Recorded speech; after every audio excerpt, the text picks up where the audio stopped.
Hey everybody, how you doing? It's Tom on Texas 512 Outdoors. In today's video, we're going to talk about something I have not talked about at all on none of my videos. I have yet to show it. Let me show you what it is. It is my crossbow. It is it's a Carbon Express Xblade, X-Force blade. It's very well made crossbow. I've had zero issues with it. I would say I had this for a while. I just been in storage. I just pulled it out the other day, just because I wanted to, take it out to hunt one day pretty soon. Oh, not pretty soon, but one day soon. I will be sighting it in with my thermal actually, because I will be. I want to do some night hunting with it, so I will be slapping my thermal on here, getting sighted in, and using that. My first animal overtook with this crossbow was actually a deer. That was, I think back in 2016 when I bought it. I took my first deer with it. So this is actually the first, the kill with this crossbow. Here's the arrow for it, the bolt actually. As you can see, it still has the blood on there from that deer. I did take the broadhead off because I don't want to leave it on there, but this thing, it still has blood from the tip all the way to the back. It still has, it still has blood all over it, y'all. I just left it that way. To me, it's like, I like to keep everything that, I don't know how many of y'all do that. I'm pretty sure there's some of y'all who do. Like say if I shoot an animal with a new round that I got, the first bullet that I use on that animal, if it's a deer or a hog or a turkey, whatever, I keep it. So like when I shot my first hog with my 308, I kept the casing. I shot my first deer with my 223, I kept the casing. Same thing on my bow. So when I shot my first deer with the bow, this is like I said, I kept my bolt. As soon as I took it, I took it out of circulation. Of my other ones, I put it up. It's been sitting in my room ever since. So at the end of this video, I will drop a picture of the deer I actually took with this. And the broadhead I did use on these were the Ramcats HydroShock. It was a 3-blade single bevel. Let me tell you, that blade did some serious damage to that deer. Like it cut. It's like right when I shot, it had just turned a little bit, and from the side, it left a gash that big from just going in, just cutting it up. I hit vitals right away. It went maybe 20 yards, if that. It's like I shot it, and it was actually at my I always call my brother-in-law, Josh. He had his property in Lano, so I was hunting an elevated stand, probably about 20 feet. Here comes a doe. She got within range. At the time, I had another scope on here. So she came within range about 25, 30 yards. I popped her right away. She ran like literally right behind me, and died right there on the spot, y'all.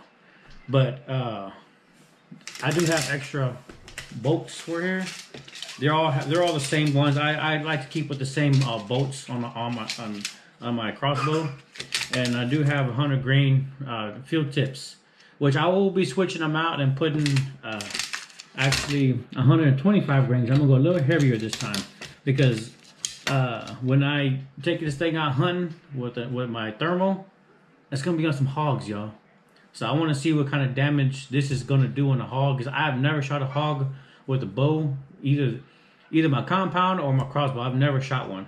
But only reason why I'm bringing it out is because every so often, after I shoot it so much, I like to go around and tighten up all of my all of my screws on here, just to make sure. Because when I did tighten them up, I noticed for the foot stirrup. Oh, excuse me, that's my phone going off.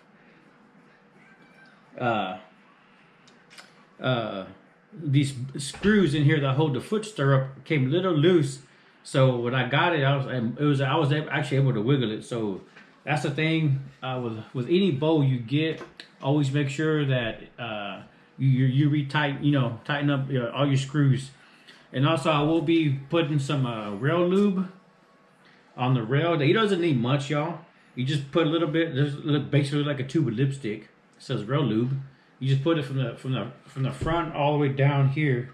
Just put a little bit, run up your finger, give it a little grease, and then you want to put some also on your servings right here, not on the strings itself, but on the black part of the servings, like here on the back sides also. But you don't want to put none on your cams over here because they will slip off, y'all. They will. And a reason why I like this crossbow also because it does have an anti-dry fire. So if I have it cocked back and there's no bolt in there, it will not go off because that bolt has to engage this part in the very back. I'm not gonna put it in there, y'all, but I will. Like there's a little thing on the inside here. It's kind of hard to see, but once you put the bolt in there, then it engages your safety. So if I were to put my cocking rope on here and pull it back, if I try to fire, it will not go off whatsoever. So always remember safety with these crossbows because these things will take your finger off. Always make sure you keep your hands underneath here on the grip on the bottom. Never put your fingers above. Even if it's slightly above, there's a chance it would take your finger off. Put it that way. So it's always safety first with all these, y'all. So yeah, it's a badass crossbow. I mean, it's not no 10-point, y'all, but you know what? It gets the job done. I've had zero issues with it. Never had any issues. So I'm just pull it out of storage, get it all fixed up. Not fixed up, but get it lubed, tighten up all the bolts on there. And let me show y'all my broadheads. But first, you know what? I'm gonna stop the video real quick, change my battery. I can see my lights blinking on my GoPro. So I'm gonna change the battery. I'll be right back with y'all. All right, everybody, sorry about that. I'm back. So I'm gonna go ahead and show you some broadheads that I do have for this. So I got them all here. It's just basically like 4 sets of broadheads. My first ones I'll show you, they're my G5 Montec. These are 100 grains. I have not used these for anything yet. So I will be using them pretty soon. On my hunt, after I get decided in, I'm gonna see which broadhead is gonna, I guess, have the best results. I don't know. We're gonna do a broadhead test. I'll put it that way. I'm gonna shoot one broadhead from each one to see how they shoot. And then I got some more. I forgot what these are called. Oh, these are like a Cabela brand. I have the same ones for my my compound bow, the exact same ones, but these are 100 grain also. And over here, I do have some more. Like I said, I had some ram cats. These are the same one, almost the same thing, but these are just a 1-inch cutting diameter. These are pivoting broadheads, and I like these a lot because they have the chisel tip. So which means I really like these because these are like they crush bone. Put it that way. That's what they're meant to do. So meant to penetrate bone and keep going through. My other ones I had, they're a little bit bigger than this. The other ones are like I think like 1.25 inch cutting diameter. These are just at 1 inch.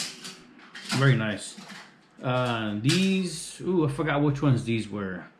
These are also. This is also I think it's like 1.1 inch cutting diameter, but it's also a chisel tip, which is I like these tips a lot. I can't remember exactly which ones these were, to be honest. But I will be doing another review. I'm gonna do a review, like I said, on broadheads. See which one's gonna do the best. I don't know which one will, to be honest. But I know with these are I think I'm pretty sure I can resharpen them if I have to. But I will be just shooting maybe just one. Shoot them one time just to see how they shoot. Oh, sorry, y'all. My daughter just dropped the place. It's okay, sweetie. We'll pick them up in a second, okay? So yeah, I mean, that's pretty much it for my crossbow, y'all. So I do have this little tool here. It's for the broadheads. So basically, when you screw them into your bolts, that thing just fits right inside there. You're able to crank it down. It doesn't really fit too much in that one, but let me see this one. Okay, here we go. That's how it's supposed to sit. So you just, this is what to use to tighten it down, because you don't want to put your hands on here, and if it slips, guess what? That thing's gonna cut you. And they're very sharp blades, very sharp. And once you start bleeding, it's gonna hurt. It's not gonna stop right away. So just be careful whenever you're shooting, whenever you're dealing with broadheads, y'all. I always tend to grab them by the blades. If I have to grab by the blades right there, or we have protective ends on the back, so I always grab them through there. But if I'm either grabbing them like this or like this. But you know, like I said, safety first with everything, y'all. So I mean, that's pretty much it for my crossbow, y'all. You know what? Since my camera's so long, I'm gonna go ahead and just lube it up right quick. I can show you exactly where. I need some more lube in here, y'all. So basically, on this rail here, you just want to get a little bit of lube on your finger and just run it down. If you get some on the string, it's okay, because you got to put some on there anyways. So whenever you shoot your crossbow, you always want to re-lube your rail every 15 to 20 shots. It doesn't take much, just a little bit on your finger, just running up and down. That's all you need.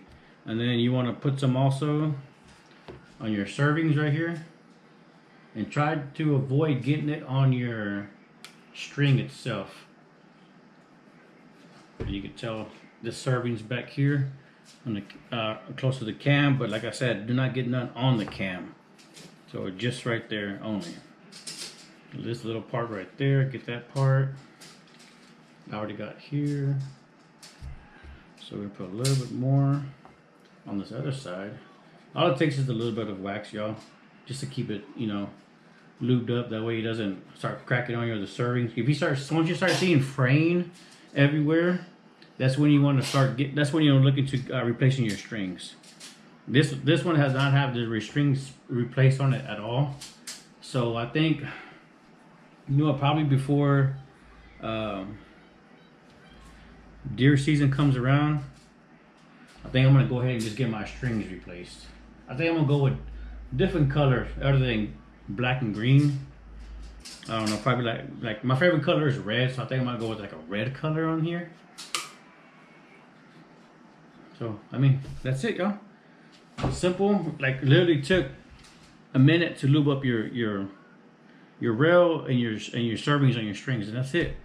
And tighten it down, make sure everything's torqued down, and you're good to go. So hope you enjoyed this video. If you did, give it a thumbs up, y'all. If you have any comments below, feel free to drop me a comment. I actually answer all of my comments. Anything that I have my notifications on, if I see it, I would reply to it. You know, if I get a message during work, I'm kind of busy, then I'll reply to it later on that day when I get a chance. But for the most part, I mean, I reply to all my questions, y'all. So this is Tom with Texas 5 with 2 Outdoors. Don't forget to like, subscribe to my channel. If you haven't subscribed, go ahead and subscribe for me, please.